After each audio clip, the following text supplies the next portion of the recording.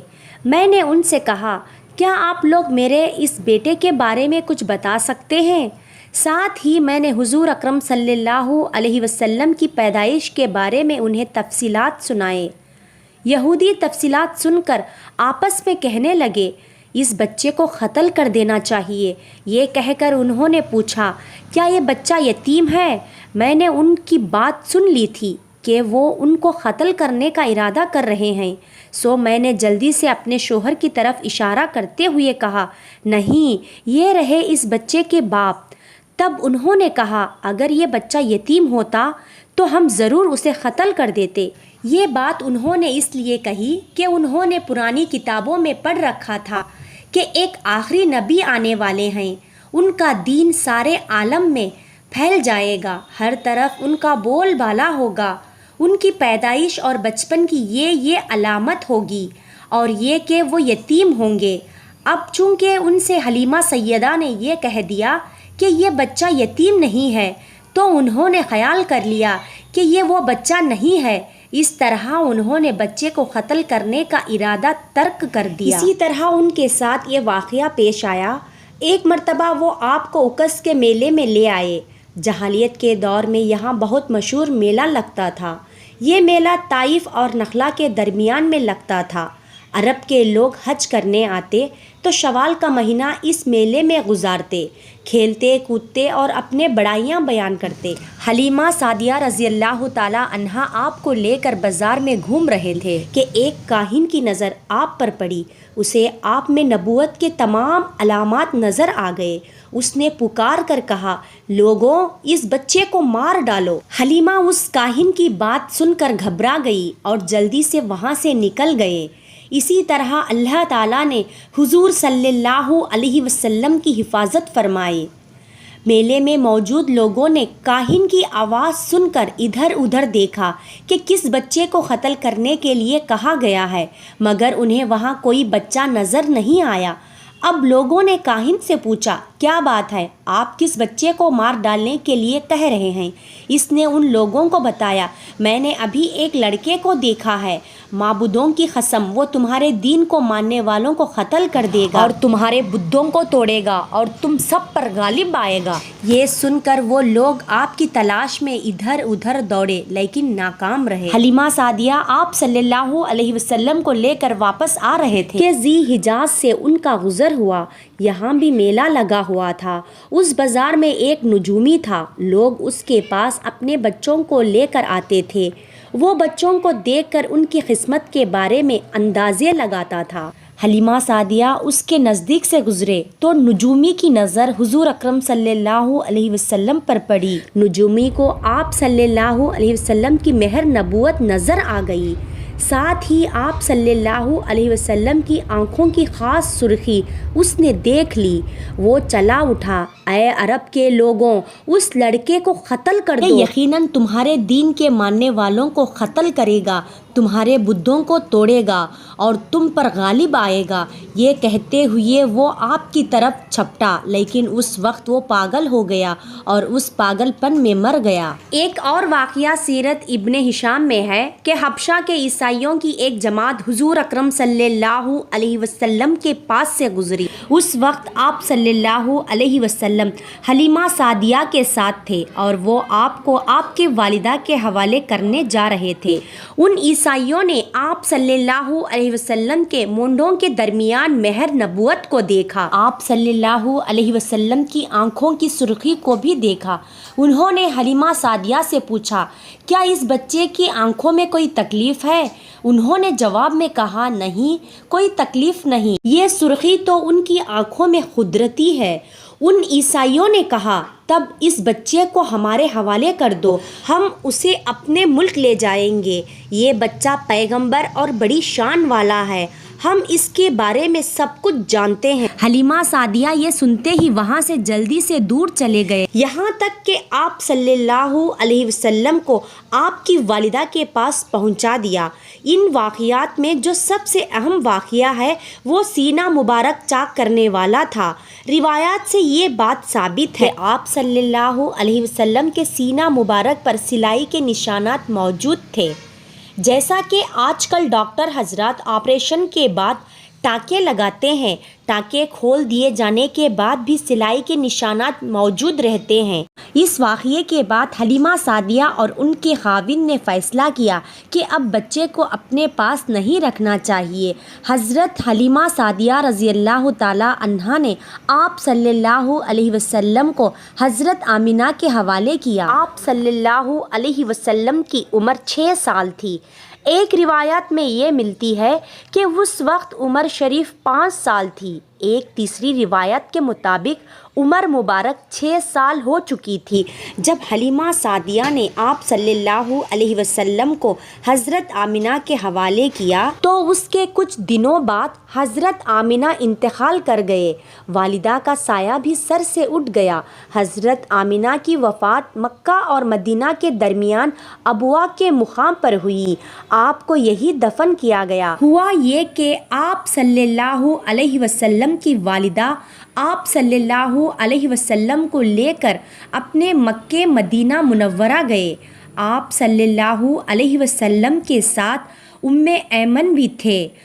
ایمن کہتی ہیں، ایک دن مدینہ کے 2 یہودی میرے پاس آئے اور بولے، ذرا محمد کو ہمارے سامنے لاؤ، ہم انہیں دیکھنا چاہتے ہیں۔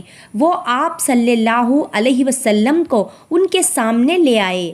انہوں نے اچھی طرح دیکھا۔ پھر ایک نے اپنے ساتھی سے کہا، یہ اس امت کا نبی ہے اور یہ شہر ان کی ہجرت گاہ ہے، یہاں زبردست جنگ ہوگی، قیدی پکڑ جائیں گے۔ آپ صلی اللہ علیہ وسلم کی والدہ کو یہودوں کی اس بات کا پتہ چلا تو آپ ڈر گئے اور آپ صلی اللہ علیہ وسلم کو لے کر مکہ کی طرف روانہ ہوئے، مگر راستے ہی میں ابوا کے مقام پر وفات پا گئے۔ حضرت آمنہ کے انتقال کے 5 دن بعد ایمن آپ کو لے کر مکہ پہنچے۔ آپ کو عبد المطلب کے حوالے کیا۔ آپ کے یتیم ہو جانے کا انہیں اتنا صدمہ تھا کہ بیٹے کی وفات پر بھی اتنا نہیں ہوا تھا۔